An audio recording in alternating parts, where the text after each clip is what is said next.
வணக்கம். நம்ம சேனலுக்கு தொடர்ந்து ஆதரவளித்துக் கொண்டிருக்கும் நல்ல உள்ளங்களுக்கு நன்றி. தொடர்ச்சியாக நிறைய சர்வேக்கள்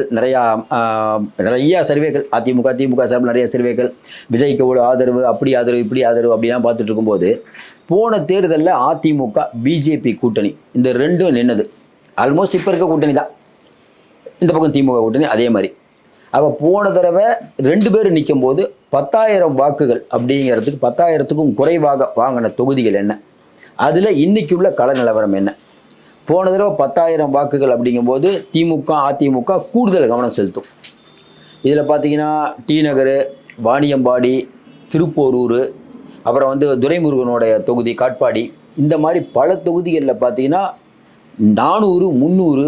மொடக்குறிச்சியில் பார்த்தீங்கன்னா சுப்புலட்சுமி ஜெகதீசன் 48 ஓட்டில் ஜெயிக்கிறாங்க, தோக்குறாங்க. அதேமாதிரி பார்த்தீங்கன்னா டி நகரில் கருணாநிதி திமுக வேட்பாளர் 147 ஓட்டில் ஜெயிக்கிறாரு. இப்படி 73 தொகுதிகள் சிக்கலான தொகுதிகளாக கண்டுபிடிக்கப்பட்டது. குறிப்பாக நம்ம ஏற்கனவே சொன்ன மாதிரி பொன்னேரி ஆகட்டும், அதுக்கப்புறம் பார்த்தீங்கன்னா டி நகர் ஆகட்டும், அதுக்கப்புறம் பார்த்தீங்கன்னா திருப்போரூரில் 1900 ஓட்டு தான். மதுராந்தகம், உத்திரமேரூர், வாணியம்பாடி, அதுக்கப்புறம் பார்த்தீங்கன்னா வேலூரில் திமுக வேட்பாளர் 9,000 ஓட்டில் தான் ஜெயிக்கிறார். அதே மாதிரி பார்த்தீங்கன்னா 794 ஓட்டில் தான் கிருஷ்ணகிரி. அப்புறம் வேப்பனஹள்ளி, யார் நம்ம கேபி முனுசாமி நிற்கக்கூடிய தொகுதி. அதுக்கப்புறம் பார்த்தீங்கன்னா செங்கம், அதுக்கப்புறம் பார்த்தீங்கன்னா போலூர் அக்ரி கிருஷ்ணமூர்த்தி ஏற்கனவே அமைச்சராக இருந்தவர், அவரே ரொம்ப மார்ஜினில் தான் ஜெயிக்கிறாரு. அதுக்கப்புறம் பார்த்தீங்கன்னா விக்கிரவாண்டி, கடைசியாக நம்ம நடந்ததில் தேர்தல், அதுக்கு முந்தின தேர்தல் நம்ம சொல்கிறோம். அதுக்கப்புறம் பார்த்தீங்கன்னா உளுந்தூர்பேட்டை, கெங்கவள்ளி, ஆத்தூர், இங்கெல்லாம் பார்த்தீங்கன்னா மிக மிக குறைந்த மார்ஜினில் போன தடவை ஜெயிச்சிருக்காங்க. இது ஏன் இந்த அளவுக்கு நம்ம சொல்கிறோம்னா, பிஜேபி அதிமுக கூட்டணி வந்ததுன்னா இஸ்லாமியர்கள் வாக்கு அதிமுக கூட்டணிக்கு போகாது. 10 வருஷம் ஆட்சியை இழந்துட்டு அதிமுக போகுது. அப்படி இருந்தும் பார்த்தீங்கன்னா சில தொகுதிகளில் 2016 அம்மா ஜெயலலிதா இருக்கும்போது ஜெயிச்ச மாதிரியே அதே வேட்பாளர் ஜெயிச்சிருக்கார். இன்னும் சில தொகுதியில் பார்த்தீங்கன்னா ரொம்ப சுவாரஸ்யமான விஷயம் என்னென்னா, உங்களுக்கு தெரியும் செல்வ பெருந்தகை ஸ்ரீபெரும்புதூரில் தோக்குறாரு. யார்? ஜெயலலிதா இருக்கும்போது 2016. அதே வேட்பாளர், அவர் ஜெயிச்ச வேட்பாளர் அப்படியே நிற்கிறாங்க. இந்த தடவை பார்த்தீங்கன்னா செல்வ பெருந்தகை ஜெயிக்கிறார். அதேமாரி வேளச்சேரியில் அசன் மௌலானா, காங்கிரஸில் அருணோட பையன், இந்த தடவை ஜெயிக்கிறார். அது ரொம்ப மார்ஜினில் தான் ஜெயிக்கிறார். போன தடவை அவர் தோக்குறாரு அதே தொகுதி. அதுக்கப்புறம் பார்த்தீங்கன்னா அலமூணு வேட்பாளர், அவங்க தொகுதி மாதிரி நிற்கிறாங்க. போன தடவை தோக்குறாங்க, தொகுதி மாதிரி நிற்கிறாங்க, ஜெயிக்கிறாங்க.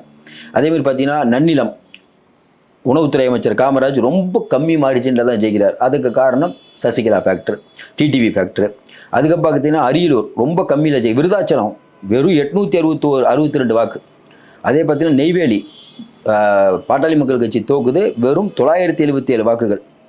பண்ருட்டியில் வேல்முருகன் ஜெயிக்கிறாரு, அதாவது பரவாயில்ல, ஒரு 4000 வாக்கில் ஜெயிக்கிறார். அதேமாதிரி காட்டுமன்னார் கோயிலில் விசிகா ஜெயிக்குது, 10,000 ஓட்டில் ஜெயிக்கிறாங்க. அதேமாதிரி பார்த்தீங்கன்னா திருவிடைமதுரூர், அப்புறம் பார்த்தீங்கன்னா மயிலாடுதுறை காங்கிரஸ் 2000 ஓட்டில் தான் ஜெயிக்கிறாரு. இப்படி தமிழகம் முழுக்க. அதே மாதிரி பார்த்தீங்கன்னா திருமயம் ரகுபதி வெறும் 1382 வாக்கில் தான் ஜெயிக்கிறார். அதேமாதிரி மதுரை தெற்கு டாக்டர் சரவணன் திமுக இருக்கார், அவர் தோக்குறாரு. இப்போ அவர் ஏடிஎம்கே இருக்கார், அவர் அநேகமாக அவருக்கு தான் சீட் கிடைக்கும்னு நினைக்கிறேன்.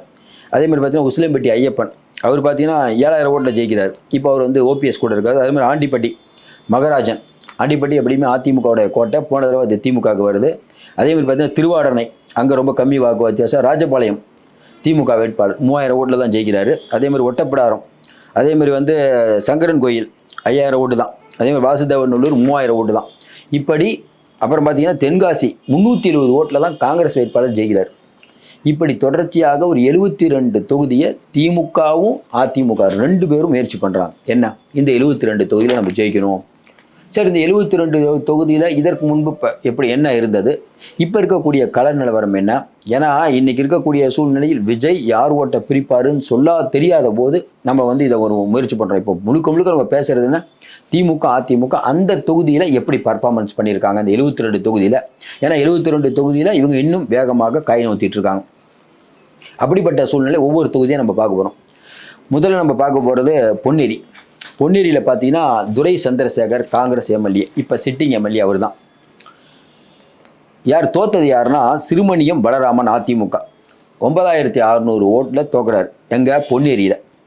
அதே பொன்னேரியில் 2016 பலராமன் யார்? இப்போ பலராமன் ஜெயிச்சா தோக்குறாருல 2021 எந்த பலராமன் தோத்தாரோ அவர் 2016 இந்த அங்கே எம்எல்ஏ அவர் தான்.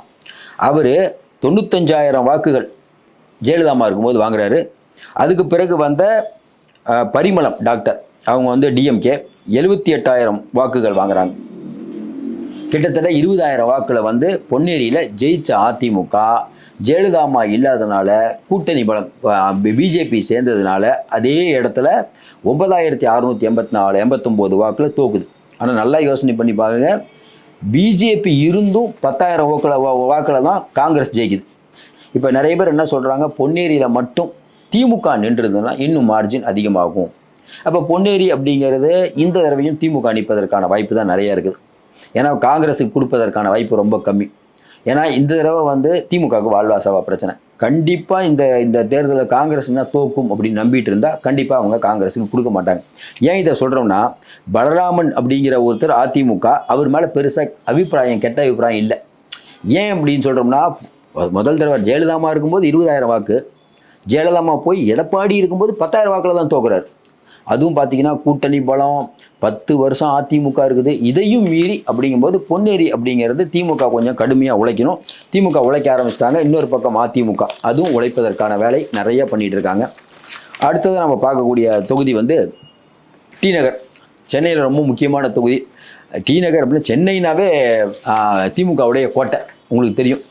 அதுவும் டி நகர் அப்படின்னா தொடர்ச்சியாக அங்கே அன்பழகன் அப்படிங்கிறவர் மிகப்பெரிய அளவுக்கு திமுகவுக்கு ஒரு பலமாக இருந்தவர், மாவட்ட செயலாளர். அப்படிப்பட்ட அன்பழகன் வந்து அதுக்கப்புறம் சேப்பாக்கம் போனார். அந்த நேரத்தில் பார்த்தீங்கன்னா 2016 டி நகரில் வந்து ஜெயலலிதாமா இருக்கும்போது சத்யா, டி நகர் சத்யா. இந்த 2016 ஒரு முக்கியமான ஃபேக்டர் என்னென்னா தேமுதிக அப்படிங்கிற ஒரு கட்சி வந்து மக்கள் நல கூட்டணி உருவாச்சு. அதனால் ஏடிஎம்கே நிறைய இடத்துல வாக்கை பிரித்தாங்க.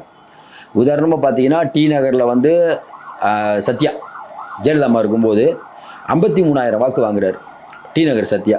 பின்னாடியே பார்த்தீங்கன்னா டாக்டர் NS கனிமொழி அவங்க 49,000 வாக்கு வாங்குறாங்க. லீடிங் பார்த்தீங்கன்னா வெறும் 4,500 வாக்கு தான் லீடிங். ஆனால் பின்னாடி ராஜா ஹெச் ராஜா நிற்கிறாரு, 19,000 வாக்கு வாங்கியிருக்கார். ஏன் ஹெச் ராஜாவை பற்றி நம்ம பேசுகிறோம்னா டி நகரில் அதுக்கப்புறம் பார்த்தீங்கன்னா குமார் டிஎம்டிகே 6,191 வாக்கு தான். நமக்கு ஒன்றும் புரியல. டிஎம்டிகே அப்படிங்கிறதோட விடுதலை சிறுத்தைகள் இருக்காங்க, அதுக்கப்புறம் பார்த்தீங்கன்னா கம்யூனிஸ்ட் இருக்காங்க, மதிமுக இருக்காங்க. இவ்வளோ பேர் கூட்டணி சேர்ந்தும் டிஎம்டிகே பெற்ற வாக்குகள் 6,191 வாக்குகள் தான். அப்போ நல்ல க்ளீனாக ஒரு விஷயம் தெரியுது, தேமுதிக நின்னாலும் பிஜேபி நின்னாலும் யாருக்கான போட்டி? திமுக அதிமுகவான போட்டி. ஜெயலலிதாமா இந்த பக்கம் பார்த்தீங்கன்னா கலைஞர். இன்னும் குறிப்பாக சொல்லணுன்னா இதில் ஒரு சூட்சமம் பார்த்தீங்கன்னா அரசாங்கத்துக்கு எதிரான வாக்குகள் பிரியுது. இப்போ ஜெயலலிதாமாவுக்கு எதிரான வாக்குகள் எங்கே? திமுகவாவது பரவாயில்ல, அரசாங்கத்துக்கு எதிரான வாக்குகள் கிட்டத்தட்ட பிஜேபி ஒரு 19,000 வாக்கு, மக்கள் நல கூட்டணி 6,191 ஓட்டு வாங்கலைன்னா அந்த ஓட்டு யாருக்கு போயிருக்கும்? திமுக கொள்ள வேண்டிய வாட்டு. மக்கள் நல கூட்டணிங்கிறதே திமுகவை பிளவுபடுத்த வேண்டியதான திமுகவுடைய எதிர்ப்பு ஓட்டுகளை மக்கள் நல கூட்டணி வாங்கிடுது. அப்போ ஜெயலலிதாமா ஈஸியாக அரசாங்கத்துக்கு எதிரான கோபத்தை கட்டுப்படுத்தக்கூடிய சக்தி தான் இன்றைக்கி இருக்கக்கூடிய மக்கள் நல கூட்டணி. கரெக்டாக 6,191 வாக்குகள் சூப்பராக ஜெயிக்குது 4,000 ஓட்டில். அதனால் ஏற்கனவே நம்ம சொன்னல மக்கள் நல கூட்டணியால் போன தடவை ஜெயலலிதாமா தொடர்ந்து ஜெயித்தாங்க. அதற்கு ஒரு உதாரணம் சத்யா.